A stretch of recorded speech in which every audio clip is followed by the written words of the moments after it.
이번엔 탐방노트입니다. 하이투자증권 디지털 마케팅부의 이화진 과장이 자리했습니다. 어서 오세요. 네, 안녕하세요. 네.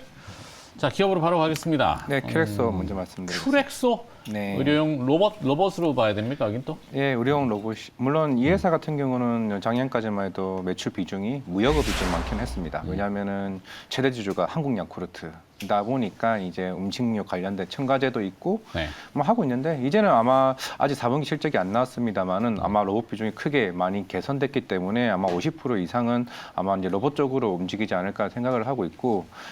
일단은 이 회사에 대한 뭐 시초를 얘기를 하자고 하면은 일단은 2006년도에 이제 다빈치 로봇이라고 해서 이제 인투이티브 서지컬이라는 미국 회사가 있습니다. 네.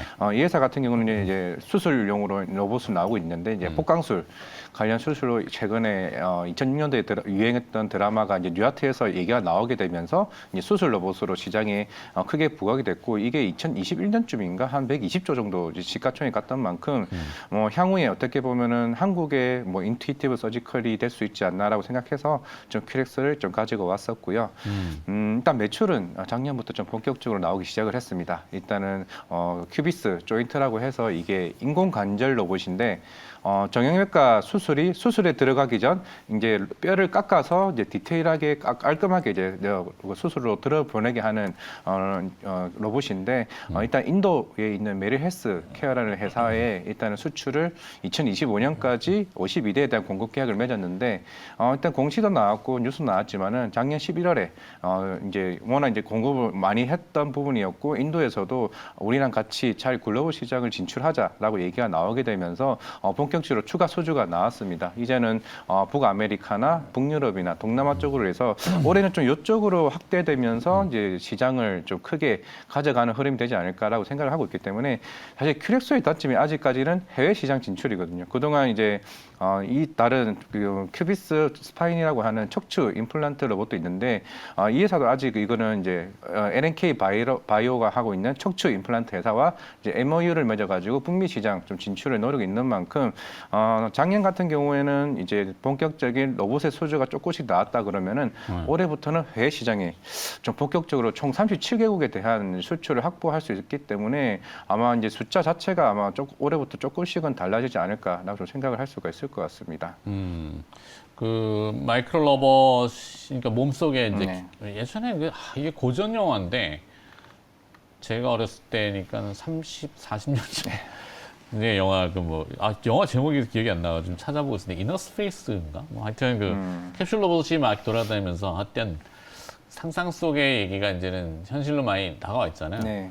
뭐 자성이나 뭐 아주 미세한 요즘 이 정찰용 로봇 같은 것도 뭐 파리 곤충을 이용한 뭐 영화도 이제 앤트맨이라는 영화 나오죠. 네. 네. 하여튼 이게 뭐 굉장히 축소된 게 허황된 일만은 분명히 아닌 거고 큐렉소도 거기에 이제 접근하는 의료용 로봇의 일부가 있는 것 같은데 큐렉소를 탐방을 갔다 오셨는데 느낌은 좀 어떤가요? 일단은 사실 처음 이게 작년 8월쯤에 이제 갔다 왔었는데 지난해 8월. 강남에 있습니다. 강남에 있어가지고 생각보다 가까운 곳에 있고 그래서 이제 회사 당장에 대한 매출에 대한 부분은 물론 사실 뭐 유럽 CE도 받았고 뭐 올해는 이제 미국 FDA 승인까지 남았기 때문에 대부분의 이제 검증 절차는 이제 다 마무리가 됐고 이제 본격적인 영업 절차가 향후에 고성장 동력이라고 얘기를 했던 만큼 근데 그 이후에 하나씩 풀렸던 게 있습니다. 이게 현대중공업 로봇 사업부에서 가져왔던 게 재활용 로봇이 있는데 모닝워크라고 해서 이 건강보험 등재가 되게 되면서 이제 실제로 재활병원 쪽에서 이제 모닝워크에 대한 수요가 급격하게 증가했던 게 작년 좀 매출로 보시면 될 것 같고 일단은 로봇 자체가 아까 앞에서 말씀드렸던 인투이티브 서지컬에 대한 다빈치 로봇은 대략 한 대당 35억을 하는데 35억? 예. 근데 큐렉소에 있는 이 큐비스 조인트 같은 경우는 대략 뭐 가격을 말하긴 그렇고 대략 서울에 있는 한 전셋값 정도, 예, 한 그 정도 가격대를 하고 있습니다. 서울의 전셋값 천차만별인데? 예, 대략 도심 지역에 있는. 저도 이제 가격을 말하기는 좀 그래서 대략 이제 보면은 이제 공시나 이런 거 나오면은 한 몇 대 수출했네, 뭐 몇 대 팔았네 얘기가 나오면은 대략 매출에 대한 추정치는 좀 나올 수가 있습니다. 근데 네. 그 부분들이 올해는 생각보다 계속 4분기에 굉장히 많이 나왔기 때문에 주가가 최근에 좀 급등했던 면도 없지 않아 있거든요. 그렇기 때문에 좀 기대를 해볼 만도 하고 국내에서도 건강보험 등재가 돼버리니까 재활용 로봇도 사실 그때 탐방 다녀왔을 때는 그렇게 재활용 로봇의 매출은 당분간은 좀 기대하기 힘들었던 부분이었는데 오히려 건강보험 등재가 되어 보니까 국내에서도 여기서 매출이 생각보다 기대하기 좋았던 부분이 있고 그리고 이제는 이제 인공 관절 로봇이 결국 메인이다 보니까 사실 북미 시장이 전 세계 의료 로봇 시장에서 52% 정도 차지를 하고 있습니다. 그만큼 북미 시장이 가장 중요하고 북미 시장 같은 경우는 지금 뭐 구글이나 아마존이나 실제로 의료 로봇 관련 회사들과 MOU를 맺어가지고 이쪽 시장에 계속 진출하려고 하고 있기 때문에 앞으로 시장 규모 자체는 제가 봤을 때는 굉장히 커질 것 같습니다. 그만큼 이제 리오포닝이 되고 척추 임플란트나 뭐 이런 관련된 수요가 굉장히 많아질 수가 있기 때문에 올해가 좀 어떻게 보면 기대가 굉장히 큰 회사가 되지 않을까 생각하고 있습니다. 주가는 아주 무겁군요. 네, 이게 워낙 이제 공시를 보면은 한 몇십 대 정도밖에 안 팔기 때문에 대략 이제 해왔자 몇백억, 200억, 300억인데 근데 만약에 올해 1000억 대가 넘게 되면은 이제부터 이제 지금 관련된 뭐 레인보우 로보틱스나 로보티즈도 마찬가지고 그런 로봇들과 마찬가지로 이제 미래 성장 비전에 대한 부분이 좀 이 관련주들에 대한 기대감이 되지 않을까. 실제로 다빈치 로봇도 인투이티브 서지컬도 2006년에는 시가총액이 그렇게 10조 아래였는데 10년 지났지만 12배만큼 올랐으니까 그만큼 미국 같은 경우는 각 대형 병원당 한 대당 이게 다빈치 로봇을 꼭 무조건 필수적으로 가지고 있고 우리나라에도 이런 대학병원에도 다빈치 로봇을 가지고 있던 만큼 그만큼 향후에는 이런 로봇 의료용 로봇에 대한 탑재가 굉장히 많아지지 않을까 생각하고 있습니다. 알겠습니다. 하여튼 주가는 무거운 걸로 6,000원에서 8,000원 왔다. 1년째 지금. 네, 이게 한번 뜯기만 하면은 제가 봤을 때는 한번 시세는 좋아질 것 그러니까요. 같습니다. 8,500원 뭐 정확히 한 9,000원만 넘어가면은 네. 이 장기간 횡보한 게 이렇게 또 시너지는 있는데 그거는 결국엔 네. 양산이나 뭐 매출 뭐 이런 걸 좀 봐야 되겠네요. 아이템은 좋은데. 자, 두 번째 다음 기업으로 넘어가겠습니다. 크리스 FNC. 크리스 FNC 요 최근에 골프 골프전이 다 지났는데? 요 최근에 골프전이 다시 올라오기 시작을 했던 게 네. 결국 내수보다는 이제 외국이죠. 이제 결국 우리나라도 이번에 명제도 마찬가지지만 주변에서도 이제 일본이나 이제 해외 골프 나가는 수요가 조금씩 늘어나고 있다는 거에 대한 아이디어를 얻고 골프전이 최근에 그런 리포트가 한번 나왔던 게 결국 외국 시장에 대한 진출 이런 부분이 결국 하나의 하나의 방향성에 대한 부분을 얘기가 나왔고 크리스 FNC 같은 경우는 주가가 많이 빠졌던 건 작년 5월이었죠. 이제 공장 화재가 나오게 되면서 그런 뭐 출하량이나 실제로 뭐 아울렛에 들어가는 이런 물품 자체도 굉장히 걸렸었기 때문에 2분기 이제 영업의 손실을 일단 다 떨었습니다. 다 떨었고 네.